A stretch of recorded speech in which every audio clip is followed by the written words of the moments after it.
Что делать, если ребенок не хочет делать уроки? С 1 класса ребенок каждый день выполняет домашнее задание по нескольким предметам. Вы это, конечно, прекрасно знаете, поскольку во время выполнения уроков вы находитесь рядом и делаете задания вместе со своим ребенком. Это абсолютно нормально, когда ваш ребенок учится в 1, 2, 3 классе. Но что делать в той ситуации, когда ваш ребенок уже закончил начальную школу, и вы продолжаете каждый день сидеть вместе с ним над домашним заданием, когда, наконец, ребенок начнет делать уроки сам? Меня зовут Регина Казарян, я профессиональный педагог, автор методики скорочтения для детей, подростков и взрослых. Методики, по которой ежегодно обучается более 40 тысяч детей. Сегодня я покажу вам систему из 3 шагов, благодаря которой вы всего за 1 месяц сможете полностью изменить ваш учебный процесс и сделать так, что ребенок будет выполнять домашнее задание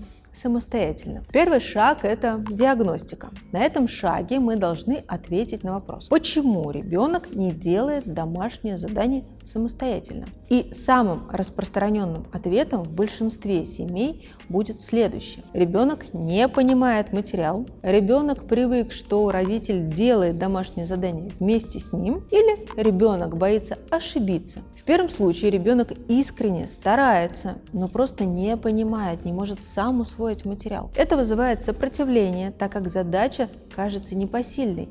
И решается эта проблема следующим образом. Проанализируйте, по каким предметам у ребенка возникли сложности, и помогите ему нагнать какую-то тему или какой-то предмет самостоятельно, с учителем или с репетитором. Со второй причиной сталкивается абсолютно каждая мама. С 1 класса мама сидела рядом и помогала делать домашние задания ежедневно. Это абсолютно нормально для 1 класса. Мы просто не можем не делать домашние задания вместе с ребенком. Он только вливается в новую для себя среду, и ему необходимо с этим помочь. Но со временем для ребенка это стало ритуалом. Он не догадывается, что это может быть иначе, так как не видит своей зоны ответственности в этом процессе. И единственным решением здесь будет постепенный выход из процесса. Наконец, третья причина. Ребенок не делает уроки, потому что боится ошибиться. Боится сделать неправильно, получить плохую оценку, расстроить вас. Этот страх настолько велик, что парализует волю и заставляет откладывать начало работы до тех пор, пока он не будет уверен, что кто-то ему скажет: да, ты все сделал правильно. И здесь родитель должен изменить свое отношение к ошибкам в семье. Ошибка – это часть опыта и часть обучение, а не повод для критики и переживаний. Важно транслировать это своим примером и реакцией. У вас ведь тоже что-то может иногда не получаться. Напишите, пожалуйста, в комментариях, как вам кажется, какая причина из этих 3 в вашей семье. После того, как мы определили, в чем исходная проблема того, что ребенок не делает домашнее задание, мы можем перейти к шагу номер 2. Он называется учебный процесс. Этот шаг на самом деле является фундаментом для обретения ребенком самостоятельности и включает в себе 3 важнейших пункта. Первое – это организация пространства. Второе – организация времени.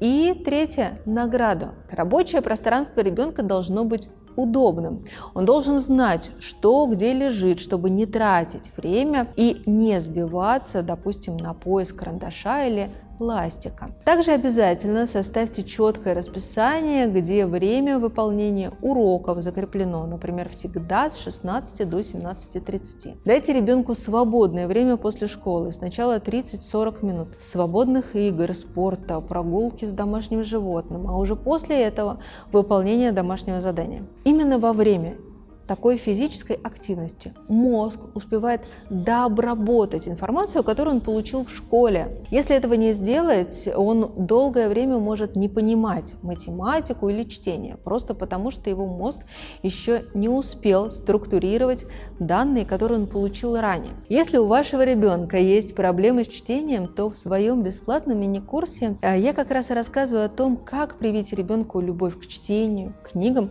вместо увлечения гаджетами. Курс называется «Преподаватель скорочтения 3.0». Переходите по ссылке, нажимайте «Принять участие» и увидимся на бесплатном мини-курсе. А мы продолжаем и переходим к награде. Важно, чтобы после уроков следовало гарантированное приятное время. Прогулка, гаджеты, хобби. Здесь формируется связь. Быстро сделал дела, получил удовольствие. Принцип «сделал дело, гуляй смело» и здесь остается быть актуальным. При этом мы используем механизм предвкушения вместо страха потери. Пока не сделаешь уроки, никаких игр. В этом случае мозг фиксируется именно на потере, и все то время, что ребенок делает уроки, у него вырабатывается стресс. Правильно говорить иначе. Как только закончишь делать математику, сможешь поиграть. В данном случае мозг ждет награду. Происходит выработка дофамина еще в момент ожидания. У ребенка появляется желание скорее приступить к урокам.